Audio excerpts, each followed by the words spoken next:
Welcome to Please Me, the award-winning bilingual podcast bringing you bold conversations and big clit energy. Sí, Please Me se puede ver con subtítulos en español. I'm Eve, your host, on a journey from trauma to sexual liberation. Join me and my guests as we dive into conversations around orgasm equality, self-love, body positivity, and essential sexual education. Let's reclaim pleasure and close the orgasm gap, one empowering conversation at a time. Last week, I spoke with Kimberly Dorsey of Lucky Girl CEO, who talked about breaking generational trauma to reclaim your life. She talked about the concept of life recalibration, and it was a wealth of good self-care tips and tricks. Be sure to go back and listen. I am beyond thrilled and deeply honored to be nominated for 3 Fan Favorite Podcast Awards. This includes 2 ASN Awards, 2 Latin Podcast Awards, and 2 Women Podcaster Awards, and it's all thanks to your incredible support. You can vote daily, so check the show notes to cast your vote and help me bring these wins home. I'm so grateful for every one of you. Thank you for listening, sharing, and showing up.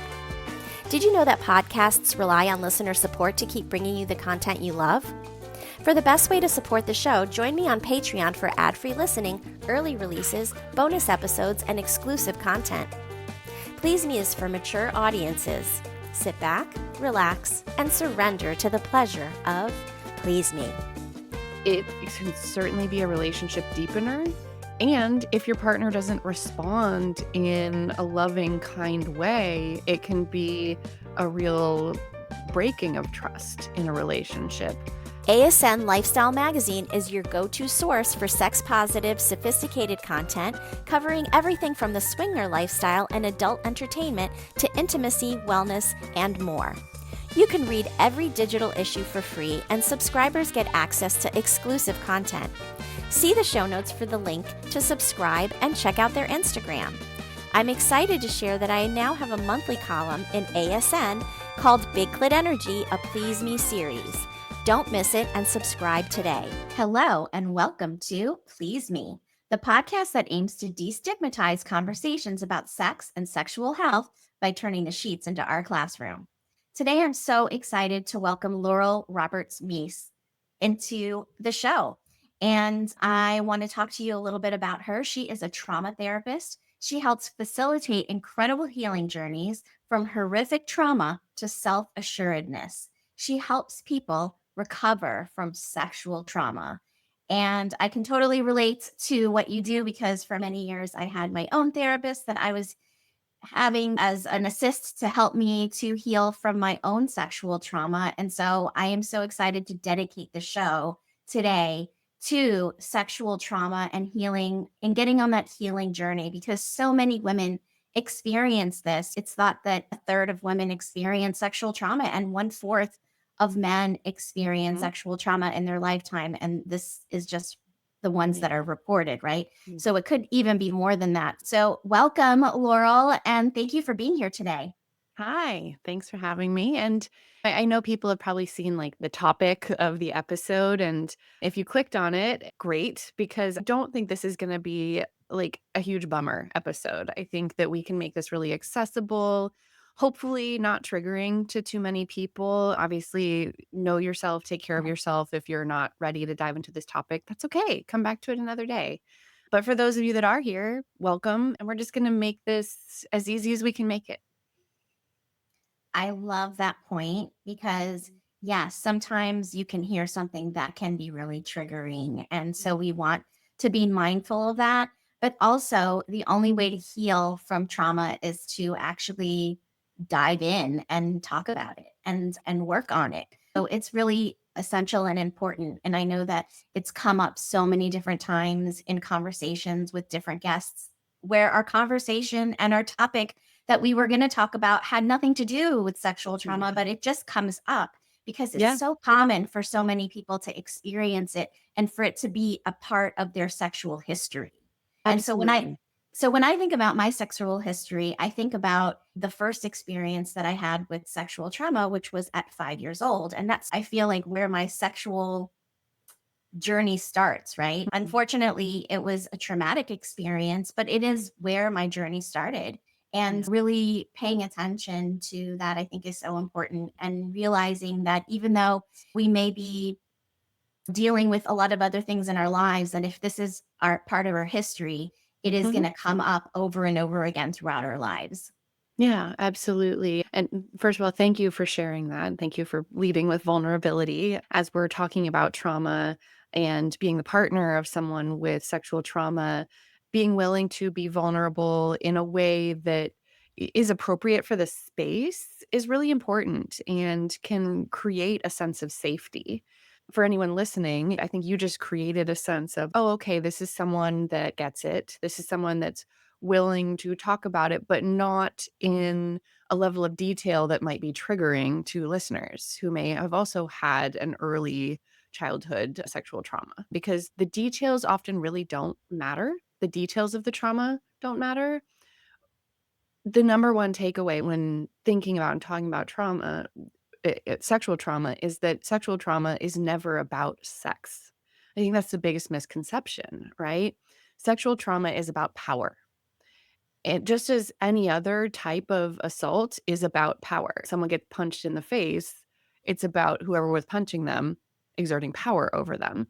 With sexual trauma, it gets really confusing because it feels like it's about sex, but it's just about someone exerting power over someone through a sexual act. So I think that can help people start to unlink the actual physical act of what happened with their reaction to it. Because if you were someone that just got punched in the face, you would feel pretty okay about whatever reaction you had to it because you would just know it wasn't okay that someone punched you in the face, right? Um, Absolutely. yeah. Yeah. So just bottom line, sexual trauma is not about sex, it's about power. Yes, and that's a good point. And I love that we're going to be talking about how we talk to our partners about our history and our sexual trauma. And I know that Mhm. I like to use myself as an example. And I know that in my past, I have disclosed this information to my partner, who was actually my husband at the time. I think I told him about it before we were married. But the bottom line is, he knew I married him. I feel like later on, in our divorce and trying to separate with the children and all of that, it came up again as an issue. And so it almost was like re-traumatizing that it was being Mhm. brought up again as like something to use against me. And so I want to just talk to you about how you think the most important thing is for partners to understand about our sexual trauma, and what do we disclose and what do we keep to ourselves? Because you're Mhm. absolutely right. Some things can be triggering, and maybe some things are just way too much information. Yeah, absolutely. And certainly in a public forum like this, we're not gonna go into detail. But if you are wanting to disclose to a partner, I would consider a couple of things. How much did the trauma affect you? Then also, how much is it still affecting you? Now that changes over your life. You can have a period of time where you're doing pretty okay. And then let's say you get into a really safe and loving relationship, or you're in a really stable place. And then reminders of the trauma come up and you're like, oh, maybe I'm more affected by that than I thought I was. Totally normal for that to happen. But considering how major was this trauma to you, and how much have you processed it and found a sense of like safety and resilience within yourself? Because the answers to those questions determine how soon and how much you're gonna share with a partner. If you had a major violent trauma and you have not unpacked it at all, that's gonna be super, super vulnerable to tell a partner. And that's not to say don't, but be really judicious about who you tell and in what context. And it can certainly be a relationship deepener. And if your partner doesn't respond in a loving, kind way, it can be a real breaking of trust in a relationship. You were asking about between sexual partners disclosures, not disclosures to friends and family and helping professionals. Although I would argue that the same kind of two questions apply. How major was this trauma to you and how much have you processed it? Yes, absolutely. And processing it is so necessary to get through your life and to get in a place where you feel comfortable in relationships. So, unpacking that, I think, is part of the journey that we all have to go through if we've experienced something like that. And I know that for me, it's so layered. It's like an onion, right? You like peel Yes. away one layer of healing. Mhm. And then guess what? There's like another vulnerable layer there. It could be like when Mhm. you decide to have children and suddenly your children Mhm. are like little and maybe at the age that At the you you were, yep, were that's when when it's it gonna come up. started. And then that can re-trigger you or make you start thinking about it again. And then that layer gets healed. And then there's another layer. And I know that for me, like having this podcast for the last year and a half has been a healing journey that I was not even Mhm. expecting. I thought Yes. that I was on the other side of it and like all of that. And the more I talk to people and the more I talk about my experiences, the more healing comes from it. So it's a Mhm. beautiful journey, but you have to be open to it. And how do you encourage people if they've Yeah, experienced trauma to really reach out to someone to help yeah, them? yeah. Well, first I wanna say that, yes, often your experience of, like, layers and kind of new angles and new perspectives on your trauma are very normal, but I also wanna give a lot of hope that this is something you can truly heal. Like, I agree. humans are incredibly resilient. We trend towards healing. Just as you get a little cut, your body tries to heal itself. Now, sometimes we need help with that healing, right? Just like sometimes you break a bone and you need a cast, or you get an infection and you need a round of antibiotics, right? The same thing with trauma. Your body truly does want to heal itself.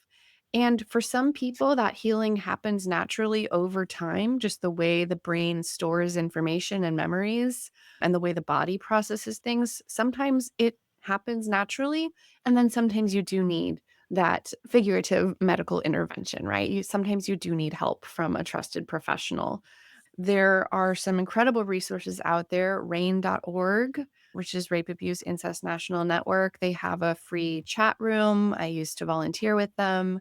And then there are many local organizations that serve communities. They have support groups, they have often free or low cost mental health services.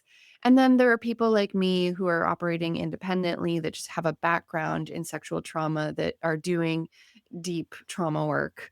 And I also want to say therapy isn't the only way people heal. It's a great way for some people, but people heal in all kinds of ways. I remember when I was one of the first few rounds of people that were allowed to get our COVID vaccines. And I remember being in that big old waiting room after getting my first COVID vaccine and like chatting with someone who happened to be a therapist.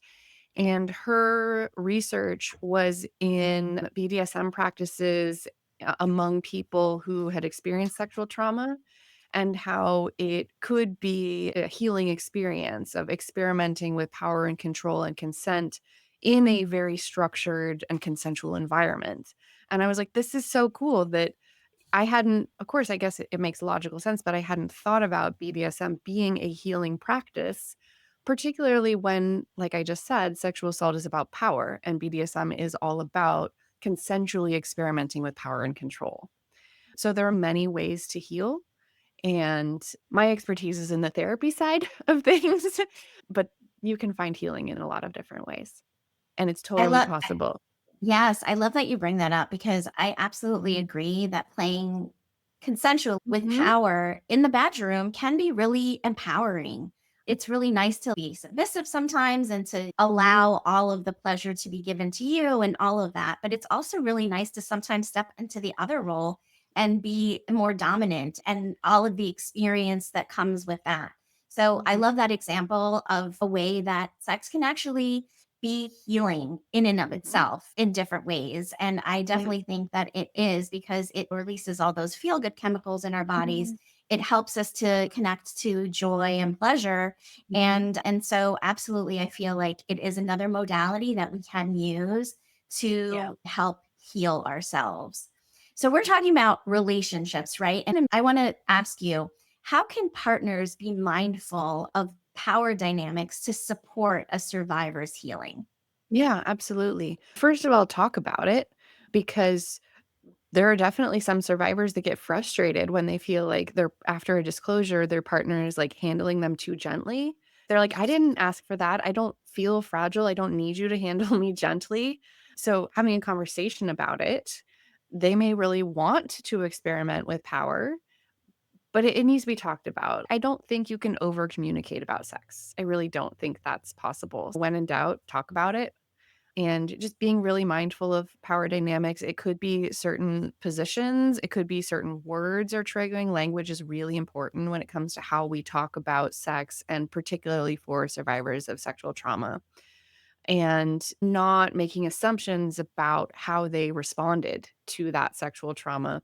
It's very common to see one of two reactions in the wake of sexual trauma. Some people become hypersexual and they're having all kinds of experimental sex as much as they want. More power to them. That's great. And it's all about reclaiming a sense of power and control. I'm going to say when I have sex and what kind and with how many people and in what settings, that's fine as long as you're practicing safer sex. We definitely don't want to encourage riskier sex in the wake of sexual trauma. That's not good. And then there are some people that do shut down and disconnect from their sexual self. And the same person can experience both sides of that after sexual trauma, and both are totally normal. So if you're the partner of someone that has sexual trauma, just know that both of those reactions are really normal. And you may experience both sides. If you're in a long term relationship with them, you may experience them being really experimental and wanting sex all the time, and you may experience the shutdown. And both are normal. And talking about it is what's going to get you through to the other side of that. And if you're ignoring it or just not good at communicating, you can always find help outside of your relationship. And so I think that's so important. I know that for me, I ended up in a sexless relationship for many years in my marriage. And that was another trauma in and of itself because I had always considered myself a sexual person. And when that happened, and I often wonder if it's because I disclosed my sexual abuse Trauma with, history. Yeah. and if it was like you said, sometimes people are like tiptoeing around it and being too careful. And that's not necessarily what we need. So, really having conversation upon conversation about conversation and really teasing out all of these different details so that you could really create the bond that you really want in a relationship. I think it's Yeah. so important to have Yeah. a lot of conversations. And I absolutely agree with you. I don't think you can overshare Yeah. about sex. It's just something that you should be constantly coming back to talk about in relationships. Even if there's no trauma in your history, just to make it better. We all want Right. the best sex lives we can have, right? And so to make it better, we need to communicate about that. And Yeah. that is a skill that people have to learn. It's something that you Mhm. have to want to do, and you have to want to learn how to do that. Mhm. And but practice makes perfect. I will say one thing about that though. Sure. With someone with sexual trauma, if you are initiating conversations about sex and they're really not wanting to engage, don't force it, because that replicates a power dynamic where you are constantly trying to get them to do something they don't wanna do. We don't wanna replicate that power dynamic of them feeling forced into something. That's a good point. If somebody's Yeah. constantly bringing it up and you don't want to talk about it, like respect the other person's wishes. And if it's something that you really want to talk about and that person is not open to talking to you about it, finding somebody that can talk to you about is important Yeah. because if it's in there and you want to let it out and you don't have the right person that's on the other side of that relationship, you can find a different, it could be a professional relationship or a friend that is willing to listen and to be that ear for you. Yeah. And in every conversation, there are two things happening. There's content and then there's process. So the content is like talking about specific things about your sex life that you want to happen. And then the process is how do we talk about those things? So if someone is really not wanting to talk about the sexual content, you might try, hey, I've noticed you really don't want to talk about sex. Is there something that's hard, or is it cultural? Is there something that I could do to make it easier for you to talk about? So having that process conversation rather than going in on the content, maybe you can get some insight there about why it's hard for them, or maybe they just really just don't want to go there. And we can't force that either.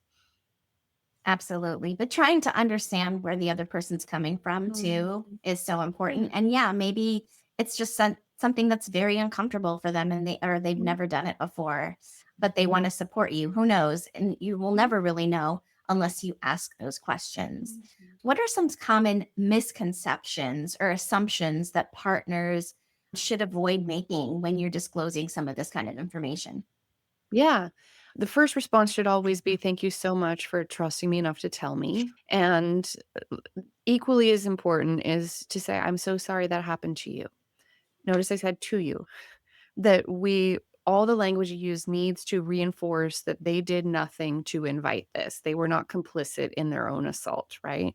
Culturally, there's a lot of messaging, particularly for women, but really for everyone, that victims are somehow complicit in their own assault. So the language we use in response needs to be counter to that. So I'm so sorry that happened to you. And then anything you say basically needs to come from a place of you didn't deserve that, that this was a crime, right? This was something that happened to you the same way you wouldn't blame someone who was robbed or something like that. That being your initial response will go a long way in building trust. And because people that have experienced sexual assault, they are scanning for who's a safe person. Did this person respond well? And they may drop little crumbs.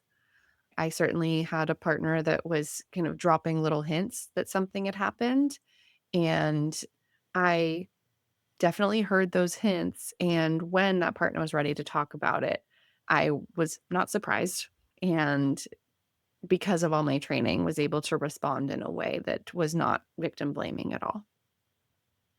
I think that's so essential because we don't want to blame the person, obviously, for something that happened to them, right? Mm. And a lot of times, as adults and as women who may have experienced rape or sexual assault as an adult, oftentimes those questions do come up like, what were you wearing? Where were you? What were you? All of that Mhm. is Oh, just sure. bullshit. It's like, no Yeah. matter what you're wearing, what you're doing, where you are, if you're at a sex party, even if Mhm. somebody Yeah. does something that's non consensual and that you're not Mhm. happy about, that's sexual assault. Yeah, And sex so, workers can be assaulted, like, there's 100%. yeah, and I don't know the stats, but I imagine that the rates there are high.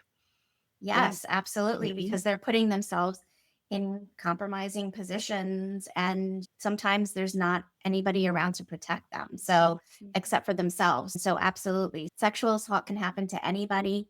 It's not just something that happens to women, it also happens Nope. to men, to boys, and And to it's older just as true. people, And to it's older this is people. not just something that happens in a frat basement, like, this is something that happens in all contexts. Yeah. Absolutely, absolutely, and it's all traumatic in so many different Mhm. ways, and absolutely respecting when somebody tells you that, and that it's coming from a place of vulnerability and truth, because a lot of times we can even minimize what people are saying. Oh, I don't even know if that's really true, or whatever that may be, Mhm. and that happens a Mhm. lot. I find when women come out against somebody that's, say, like a celebrity or a politician or something like that, Mhm. right? And then there's like multiple people coming in at different angles, and they're Oh, it's always trying to brutal. point the finger. And this is why I think many women don't report, or Yes. many Oh, people yeah. in general don't report, because who wants their name torn down, their lives to be ruined, all of those things? It's another layer of ruining your life. One, And it getting ruins your threats life as getting threats of more sexual assault just for speaking up. Yeah.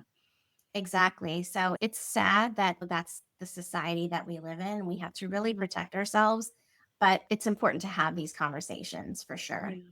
So, how can redefining what sex and intimacy means Mm. help in rebuilding a sexual relationship after trauma? Because I do think that is really key, Yeah. to really pinpointing. And so, this is going to be different for everybody, but it's important to define in a relationship that you're in what it means to be intimate, what it means to be sexual. You want to Yeah, jump in? absolutely.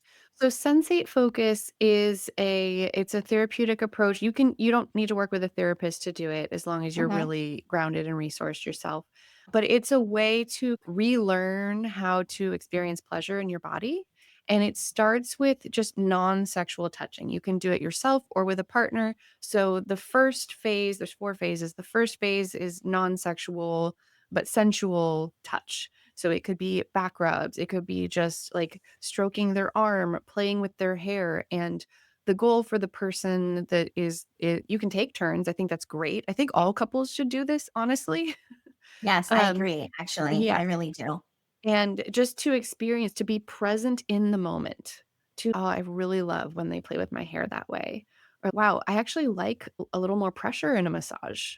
Just learning, what does your body react to? How do you experience pleasure through touch, non-sexual touch, right? And so again, solo or partnered, starting with this very basic, what feels good, like on my skin.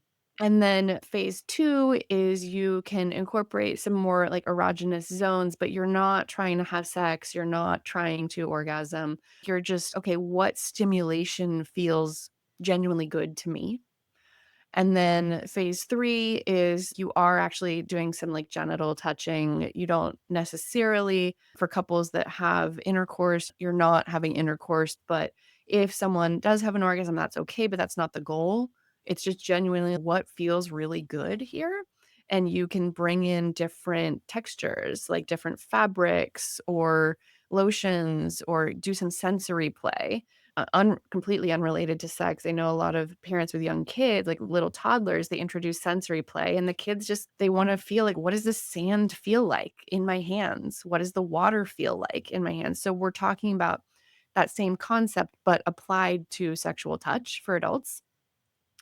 And then the final phase is actually whatever you consider to be sex, because it's very broad definition here, right? Absolutely. And again, we don't wanna put too much pressure on climax because that can really take people out of the moment, and the entire point of sensate focus is to be mindful, to be in the moment with whatever the pleasure is happening in that moment, and to communicate about it with yourself and your partner. And this is getting to know your body again so that you can have a more fulfilling sex life, right? So if you are using something like sensate focus or like sensory play or even intentional power play, and you are a survivor, this is you reconnecting and reclaiming control over your body and your pleasure. And that can really redefine sex for you. You may have considered intercourse to be sex for you most of your life, and then through your trauma healing, discover, actually, that's not my favorite thing. And I actually like this other thing better. And I'm going to consider that to be the peak of sexual pleasure for me. And that's fabulous. Great. Really broadening definition and being willing to explore and learn what your body likes. I think couples can have better sex Oh, yeah. through healing sexual trauma.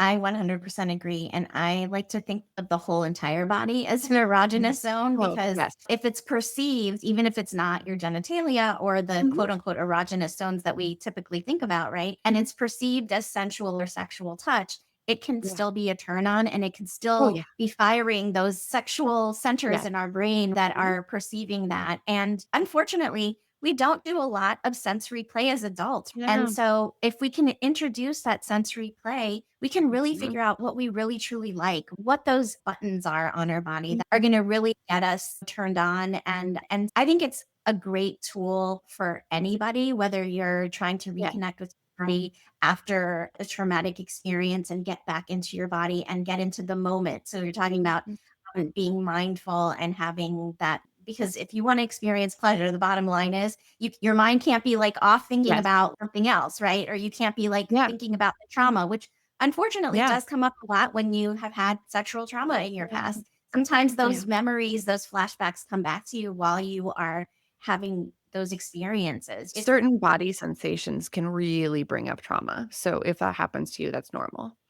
absolutely. But then how do we refocus on what we're actually Mhm. feeling in the moment, what feels good? And so this is a great tool. I love Sensate Focus for that because it's a really great tool to reconnect with your entire body, not just your Mhm. genitalia. And you're Yeah. absolutely right. Like some people, they think, most people think, of penetration as being like the act of sex. But really, sex is so much more than that. For Mhm. women, most women need, 95% of women need external general stimulation, clitoral stimulation in order to orgasm. And so knowing that is so important, I think, for women so that they can really get their pleasure needs met. And how will you know to tell Yeah. your partner that your favorite spot to turn you on is like right here on your neck or right behind your ear or whatever that Yeah. may be, if you don't actually experience it Mm. firsthand. And I think that this is a great way for you to really get to know your partner as well. So thank you Yeah. for describing it and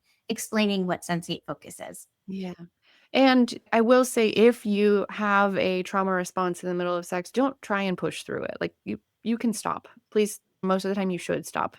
But if it's just one of those little boop, little ding, but you don't feel completely overwhelmed by it, yes, refocus on the moment. But if you feel overwhelmed, stop. Don't push through. That's going to be re-traumatizing. Absolutely. Consent is important Mm, throughout the whole experience mm, and can be revoked at any time. any At any time. So if you're feeling overwhelmed or you had a flashback or whatever that is, and it's really upsetting you, you can stop right then and there. And you I have to should. say that, Yeah. yeah, and I have to say that for me, I would say that probably I haven't really paid attention to it lately, but I had one of my earlier episodes, Latifah Fleming, on the show, and I'll definitely link that to this episode. I had her on the show, and she talked about how her sexual trauma affected her sex life and how every single time she has sex, memories come back. And at that time, I have to say that I agreed with her. I was like, let me think about that.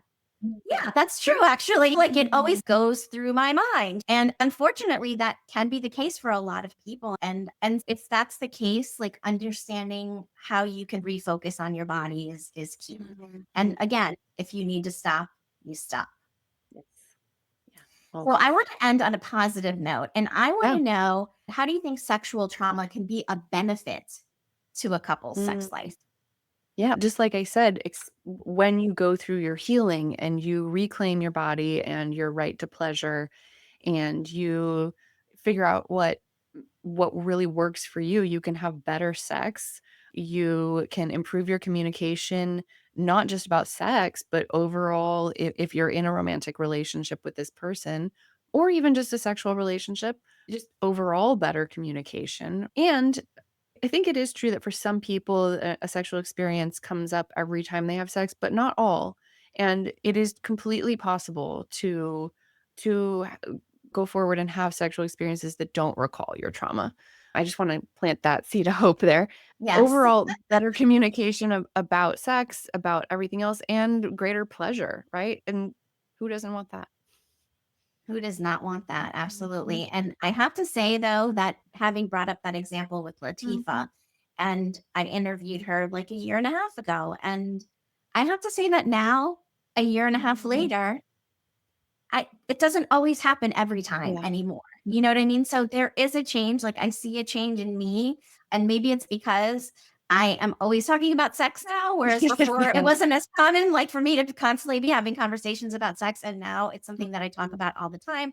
I treat sexual health issues in my physical therapy practice. So even with Mhm. conversations with complete strangers, I'm having conversations about sex. Yeah. So I think that the more you communicate, the more you talk about it, the more Mhm. healing sort of Yeah. layers on top of what you've done in the past. Absolutely. And I also know I'll put this out there that if you are at a place in your healing where you feel like you have some foundation under you, I think it can be really healing to volunteer for Sexual Assault Crisis Center or something like rain.org so that you are helping people who are further back in their journey, right? I think that helping other people for some people can be really healing. I agree. And also being in a group, I know that when I went through my healing journey in my 20s, I joined a group called SIA, which stands for Survivors of Incest Anonymous. It's like a Mm. 12-step program, but Mhm. geared towards people who are survivors of sexual assault and incest Mhm. in particular. And having conversations with the other people that were going through the program and really working the Mm. program together was so healing for me. And I know that for me, I did a journaling group with two other ladies that were part of the group that ended up becoming my best friends for life. And for over the course of a year and a half, we worked the program together. We would journal together. We would get together once a week. We would read our journals to one another. We would talk back and forth about our experiences. And that was really super healing. And so I love that you bring up volunteering Yeah. because Yes, absolutely. I can remember what it was like to be at the very beginning of my journey and what a difference it is now, and how special that would be to be able to share that your experiences in healing with other people. And so I will definitely link Rain in the show Yeah. notes as well so that people can either reach out to them for their own sake or if they do want to volunteer. I think that's a wonderful idea. So Yeah. I want to jump into our role play Sure. because we're getting to the end of the show here, and the role play is always so much fun. So we decided that we're going to be partners, Mhm. and I'm going to be disclosing to you my sexual trauma and how you would react on the other side, and that's what we're going to do. And so, action.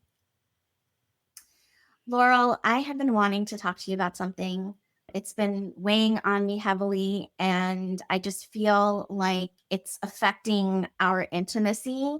And I want to disclose something to you, but I'm really nervous about it.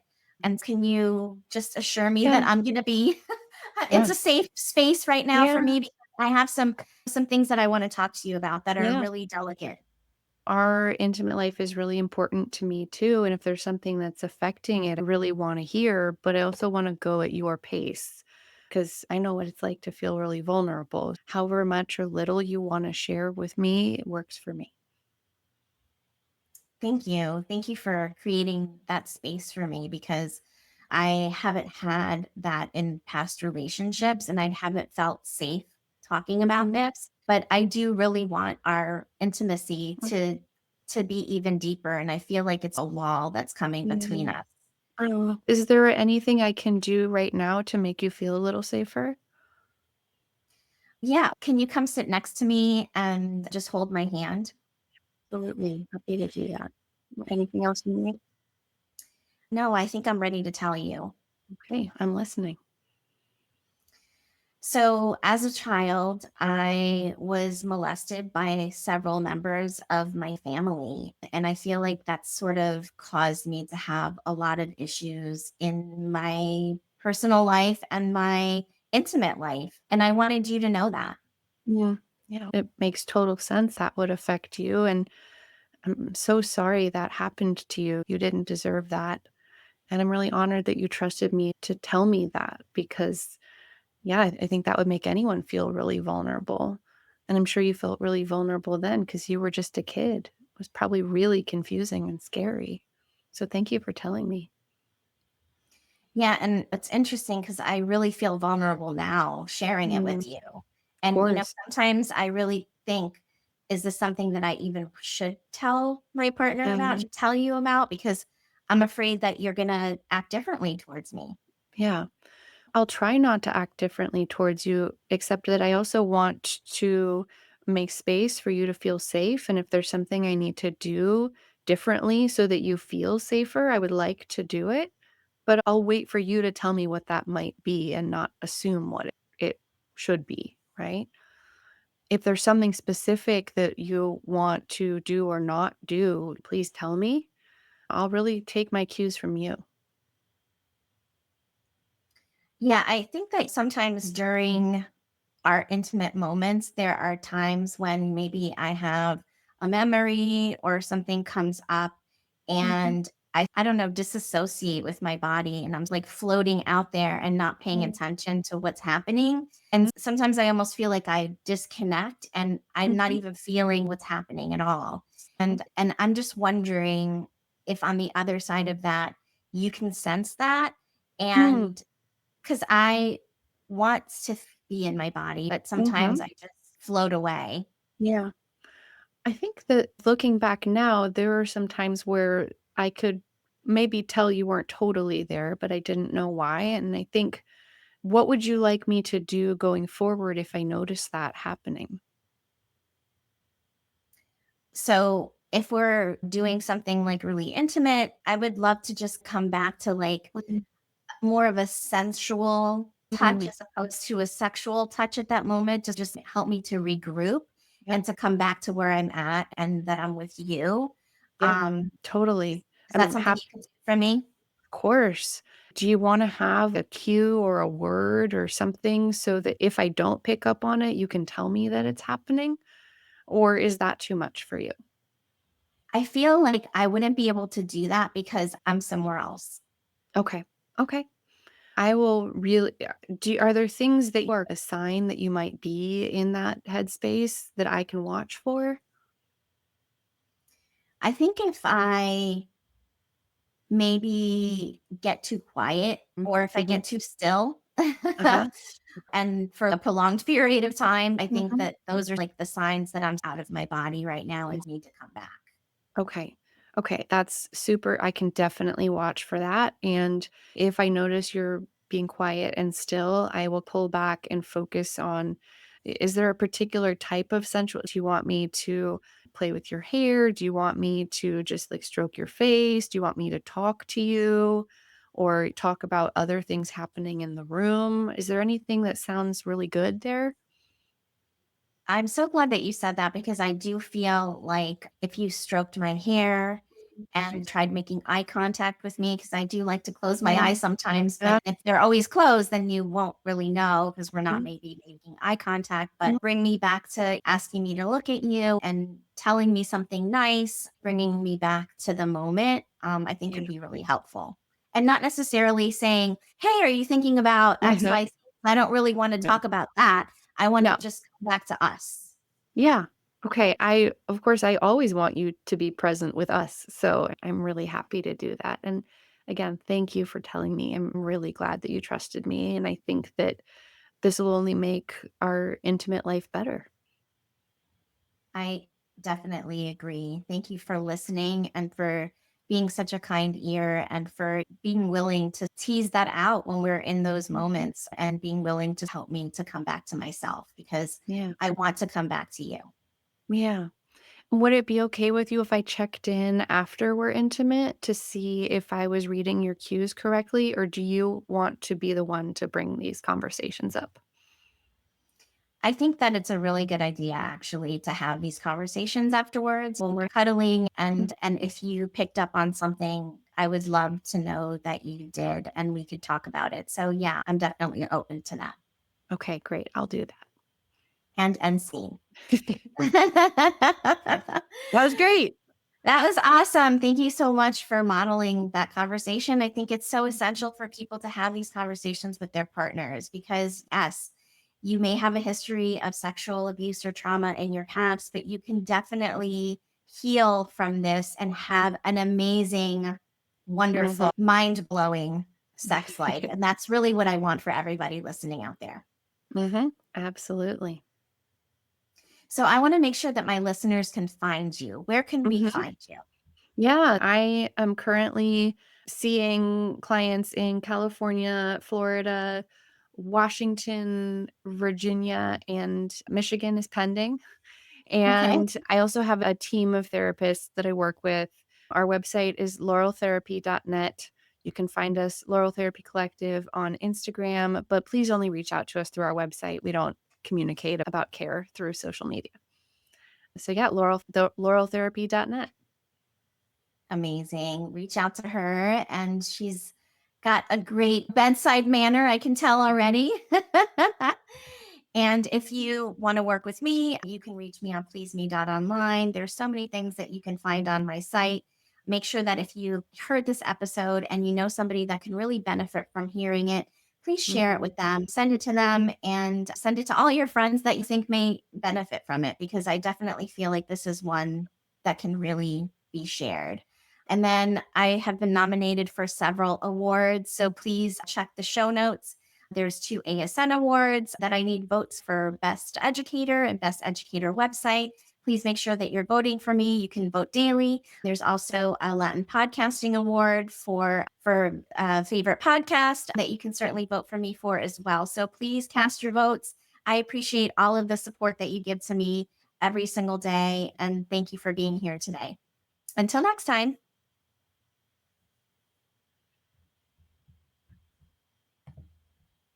For ad-free listening, exclusive bonus episodes, Eve's library of archived webinars, and early access to new releases of Please Me, become a monthly supporter on Patreon.